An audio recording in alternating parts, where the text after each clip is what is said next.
ভারতের রাজধানী দিল্লিতে যেন উত্তাল এক রাজনৈতিক পরিবেশ। গত এক মাস ধরে শিক্ষা ব্যবস্থায় সংস্কার এবং কেন্দ্রীয় শিক্ষামন্ত্রী ধর্মেন্দ্র প্রধানের পদত্যাগের দাবিতে ককরোচ জনতা পার্টি সিজেপি এর নেতৃত্বে যন্তর মন্তরে চলছে টানা বিক্ষোভ।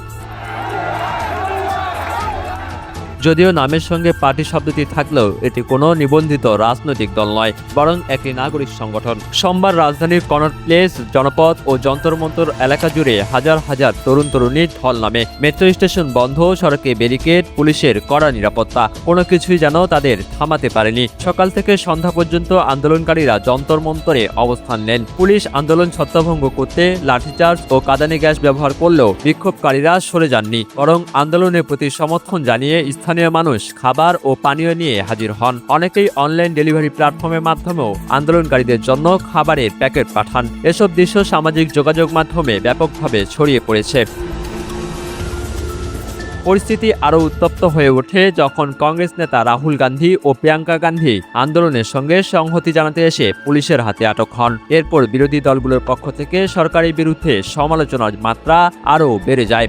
একসময় অনেকেই প্রশ্ন তুলেছিলেন, সামাজিক যোগাযোগ মাধ্যমে আলোড়ন তৈরি করা ককরোচ জনতা পার্টি কি বাস্তবেও রাজপথে প্রভাব ফেলতে পারবে? সোমবার এই বিশাল সমাবেশ সেই প্রশ্নের জবাব দিয়েছে বলেই মনে করছেন অনেক রাজনৈতিক পর্যবেক্ষক। হাজার হাজার শিক্ষার্থী ও চাকরি প্রত্যাশীর অংশগ্রহণ দেখিয়ে দিয়েছে এই আন্দোলন শুধু অনলাইনে সীমাবদ্ধ নেই। এখন সবচাইতে বড় প্রশ্ন, এই আন্দোলন কি শুধু শিক্ষা ব্যবস্থা সংস্কারের দাবিতে সীমাবদ্ধ থাকবে, নাকি এটি মোদী সরকারের বিরুদ্ধে আরও বড় গণ আন্দোলনে রূপ নেবে?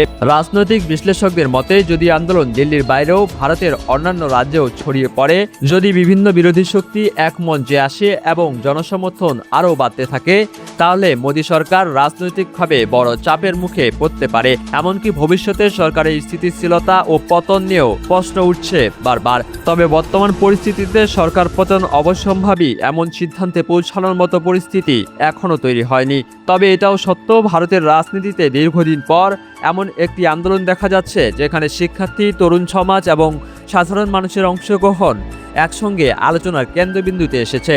किसी को वोट नहीं देंगे, कोई यहाँ पे वोट के लायक नहीं है। हम पीसफुली हम कुछ नहीं कह रहे हैं, हमें जो पुलिस वाले बैरिकेड में धक्का दे रहे हैं, यहाँ पे मारा है, कमर पे मारा है। শেষ পর্যন্ত ককরোচ জনতা পার্টির এই আন্দোলন মোদী সরকারকে কি পতনের দিকে ঠেলে দেবে, সেটাই দেখার অপেক্ষা।